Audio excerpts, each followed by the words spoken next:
उस अगर कोई ऑर्गेनेल यहाँ ऑन द वे आया है तो उसकी ऑप्टिकल डेंसिटी कितनी थी। तो इस तरह से, और कोई वेवलेंथ यहाँ से अगर क्रॉस की यहाँ से सेल के आउटर पार्ट से, तो यहाँ पर तो ऑन द वे कुछ भी कोई भी माइक्रो ऑर्गेनेल नहीं आया तो इसकी वेवलेंथ में कोई वेरिएशन नहीं होगा। तो जो हमारी यहाँ पर यही बात हुई है कि जो लाइट रेज जो स्पेसिमेन से क्रॉस करके गई वो रिटार्ड हो गई, जैसे यहाँ पर हमने बात की थी रिटार्ड हो जाती है। और जो लाइट रे ये बाहर से निकल गई, सेल के आउटर एरिया से निकल गई, वो लाइट रेज रिटार्ड नहीं हुई, ये अनरिटार्डेड लाइट रेज है। इसके बाद ये लाइट रेज ऑब्जेक्टिव लेंस पर फॉल होती हैं। ऑब्जेक्टिव लेंस के बाद ये सभी लाइट रेज फेस प्लेट पर फॉल होती हैं। अब यहाँ इंपॉर्टेंट फंक्शन आता है फेस प्लेट का। अब हमारी जो आईज होती हैं वो वेवलेंथ, यहाँ पर हमने बात की कि वेवलेंथ चेंज हुई, वेवलेंथ का जो वेरिएशन होता है इसको नहीं देख सकती हैं। हमारी जो आईज हैं वो सिर्फ इंटेंसिटी देख सकती हैं कि हाँ यहाँ पर डिम लाइट है और यहाँ ज्यादा लाइट है, वेवलेंथ वेरिएशन नहीं देख सकती है। तो जो साइंटिस्ट है यहाँ पर कितना वेवलेंथ वेरिएशन हुआ, किसमें हुआ, ये हमें नहीं हम कैच कर पाते थे।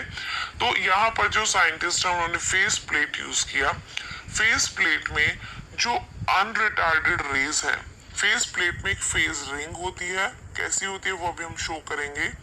ये जो फेज रिंग होती है, जो अनरिटार्डेड रेज इस फेज रिंग से पास करती हैं, उनकी वेवलेंथ को तो λ/4 फास्ट कर दिया गया, मतलब बढ़ा दिया गया। इनकी वेवलेंथ को तो λ/4 बढ़ा दिया गया जो अनरिटार्डेड लाइट रेज थी, और जो रिटार्डेड लाइट रेज थी इनकी वेवलेंथ को λ/4 और स्लो कर दिया गया।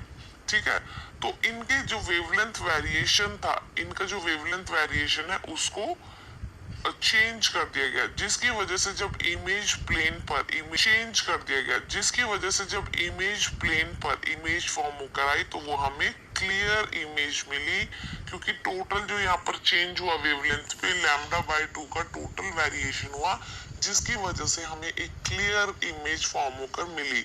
और यहाँ पर डिस्ट्रक्टिव इंटरफेरेंस होता है जिसकी वजह से हमें एक क्लियर इमेज मिल पाती है।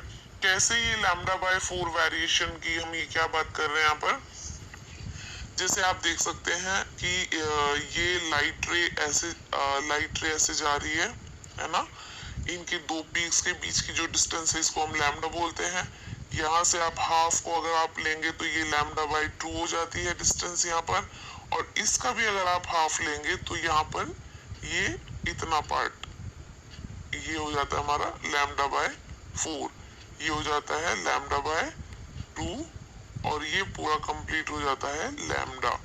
ठीक है, तो ये जस्ट λ/4 वेरिएशन किया गया।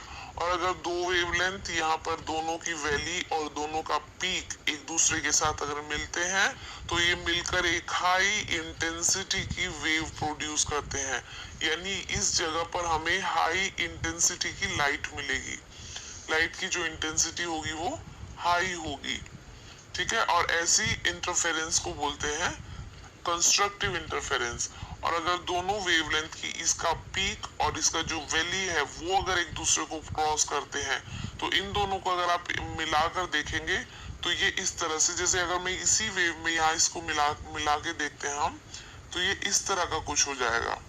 तो इस केस में दोनों एक दूसरे की इंटेंसिटी को कट कर देते हैं, जिसकी वजह से हमें एक लो इंटेंसिटी मिलती है, यानी यहाँ पर कम लाइट होगी इस केस में जहाँ डिस्ट्रक्टिव